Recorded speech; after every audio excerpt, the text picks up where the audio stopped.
Welcome to another Deep Dive, listeners. This time we're going to be taking a look at the story of Noah's Ark. But, we're not just going to skim the surface, the children's story version. We really want to dive deep into the bigger ideas that are woven throughout the story, things like obedience and faith and hope. So get ready, folks. There's a lot more to unpack here than meets the eye. Yeah, it's really interesting when you compare the story of Noah's Ark with other similar stories from ancient Mesopotamia. They all seem to have this shared belief that, both humanity and the world itself are kind of flawed, like they were, broken from the beginning. So they saw the world as like this huge fixer-upper. But why did they think that? Well, one source describes this as the existential condition of humankind.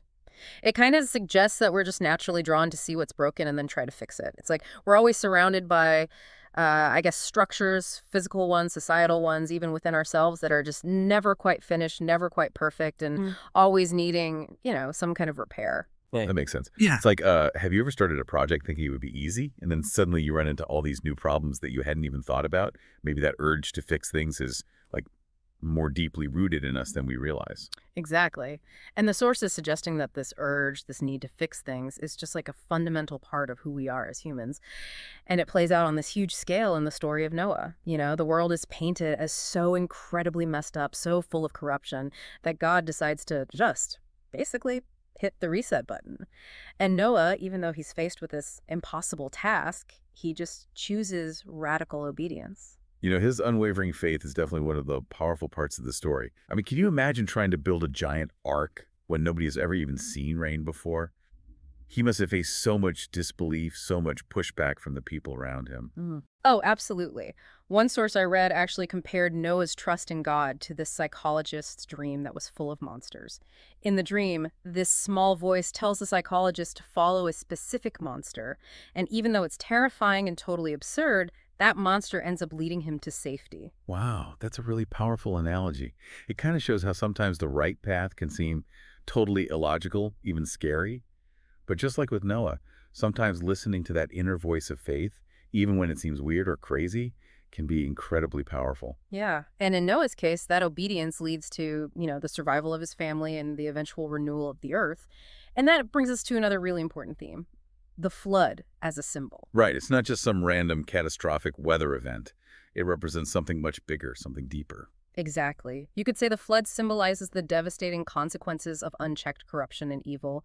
One source even compared it to the horrors of Nazi Germany and other historical atrocities, just to highlight the potential for immense destruction, when humanity goes down a dark path. Whoa, that comparison really makes you think. It shows just how seriously we need to take the idea of morality and justice. Sometimes it might even require, taking some pretty drastic action. And that leads to a really important question for us today. What are the floods? What are the crises that we face in the modern world that might require that same kind of radical action, that same kind of faith to overcome? That's a question that really hits home. We might not be literally building arks these days, but what are the metaphorical arks that we need to build in our own lives? What are the values, the actions that can help us to, weather the storms that inevitably come our way, both personally and as a society? And that brings us to the aftermath of the flood. That's where we start to see themes of hope and renewal emerging. Right. After the waters recede, God makes a covenant with Noah and with all living creatures, promising never to destroy the world in that way again. It's just such a powerful image of hope, of a second chance for humanity. One source actually calls it an everlasting covenant, symbolizing our potential to avoid destruction by choosing a more morally upright way of life. It's like a blueprint for a better future, a reminder that even after devastating loss and destruction, there's always hope for rebuilding and starting anew. So we've talked about these ancient beliefs about a flawed world, about Noah's incredible obedience and faith leading to salvation, and about the flood as a symbol of both destruction and the possibility for renewal. But how does all of this connect to modern Christians? Yeah. What can we learn from Noah's example in our lives today? Now that's where things get really interesting. Let's explore that in the next part of our deep dive. Welcome back to our deep dive into the story of Noah. We're really digging into how this ancient story speaks to modern Christians, especially when it comes to things like obedience, faith, and hope. In the last part, we were talking about how Noah's radical obedience to God, like, literally saved his family and led to a whole renewal of the earth. But I'm curious, what did that kind of unwavering faith look like in Noah's, like, everyday life? That's a great question. One source talks about this idea of incremental progress. It basically suggests that even those small everyday choices we make, if we consistently choose good, it can lead to some really big changes over time. So it's not about doing some huge heroic thing all at once. It's more about just showing up every day and making those faithful choices, even when you don't, like, see the results right away. Yeah, exactly. Think about Noah building that ark. It was this massive, massive project, and I'm sure people were skeptical, probably even made fun of him. But he just kept going, trusting that each piece of wood he hammered in was getting him closer to fulfilling God's plan. That actually makes me think about those areas in my own life where I feel like I'm supposed to be making a difference, but the task just seems so huge, so overwhelming. It's encouraging to think that real change often starts with those small, consistent steps, just taking those steps in faith. Totally. And just like Noah, we might not always understand the why behind God's instructions, but just the fact that we obey, even when things are uncertain, it shows a really deep level of trust in his plan. That actually brings up another challenge that's woven throughout the story, dealing with all the people around you who just don't believe. Oh, yeah. Noah must have felt so much pressure to just give up, to conform, to abandon this like crazy project. Can you imagine all the whispers, the doubts, the people just straight up mocking him? I bet it was tough. One source I read actually compared the feeling of negativity and pressure from society to a kind of hell where you're just consumed by resentment and, like, this desire to tear other people down. It's a pretty intense image, but it really shows how much courage Noah must have had. He didn't let all that negativity stop him from holding on to his faith or his commitment to God's plan. That makes me think about times when I felt pressure to compromise my own values or to just abandon something that felt like it was, divinely inspired. Hmm. Noah's example is such a good reminder to stand strong in what you believe, even when everyone around you is doubting you. Right. It's like his unwavering faith, even when nobody else believed. It really shows just how powerful it can be to trust in God's vision, even when the world around you doesn't get it.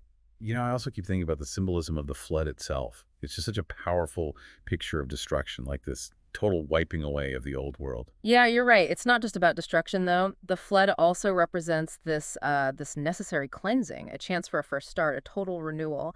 One source I read actually described this perfectly with the phrase, "the majesty of being." It basically highlights how new beginnings can come out of chaos and destruction. That's a beautiful thought. It's not just about surviving the flood. It's about coming out of it totally changed, ready to embrace all the new possibilities that come after difficult times. Exactly. And that idea really resonates with the Christian experience. We all go through our own personal floods, challenges, setbacks, even tragedies. But Noah's story reminds us that even in those dark moments, God's grace is there, offering us hope for renewal and a fresh start. So it's not about avoiding the storms altogether. It's about finding the strength to go through them, trusting that God can use even the most difficult things for our good. Couldn't have said it better myself. And a lot of times, that strength comes from aligning our lives with what's truly good and meaningful. One source I came across actually challenged us to really examine our own aims, our own goals. It argued that our ultimate goal should be something bigger than just our own selfish desires. It's like, the difference between chasing after things that will fade away and pursuing a life that has real purpose, real meaning. Exactly. And the source suggested that finding our highest good, our truest purpose, requires some serious introspection, being willing to be brutally honest with ourselves about, our values and our choices. So it's about always, like, refining our understanding of what truly matters, not just for ourselves, but for, like, the whole world around us. Yeah. And as we do that, we can start to build our own arcs, so to speak. I mean, not literal arcs, but these structures of meaning and purpose in our lives that can help us through all the tough times that will inevitably come our way. Structures built on faith, obedience, and hope, just like Noah's Ark.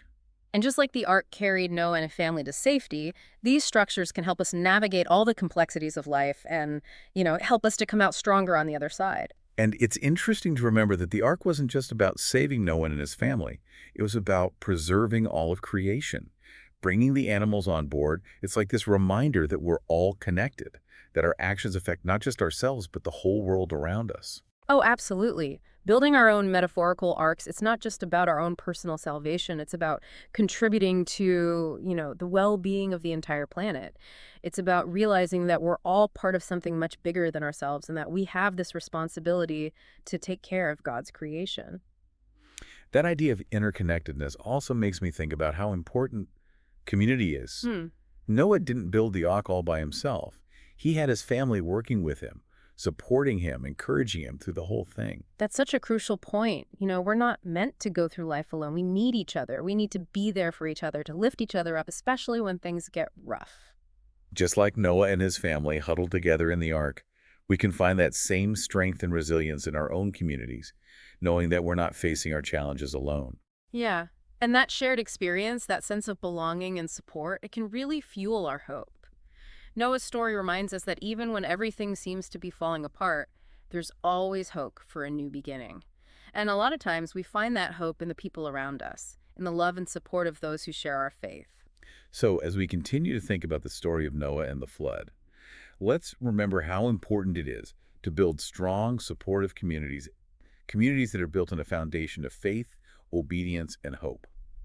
Those are the arcs that will carry us into a brighter future. As we've been talking about Noah, one theme keeps popping up: the idea of honesty. Hmm. How does that tie into Noah's story? Well, one source talked about how important individual honesty and ethical behavior are for keeping society from falling apart.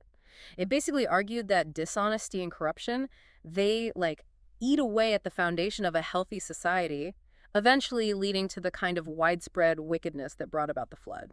So it's not just about being honest with other people, it's about being honest with ourselves, too. Yeah, exactly. It's about having the courage to face our own flaws, to admit when we mess up, and to really try to live with integrity. The source even suggested that if we deceive ourselves, we can become blind to our own faults and the harm that our actions might be causing. It's like we need to shine a light on the darkness inside ourselves, to be willing to see ourselves for who we really are, both the good and the bad. Absolutely. And that kind of honesty is crucial for growth and change. I mean, we can't fix what we don't acknowledge is broken, right? Both within ourselves and in the world around us. One source I read pointed out that the world is constantly in a state of degeneracy and corruption. It's just part of what it means to be human. But that same source also emphasized how important it is to constantly try to make it better, to work on ourselves and improve the world around us. We're all part of this never-ending project of fixing and restoring things, and honesty is a super important tool for that. Right, because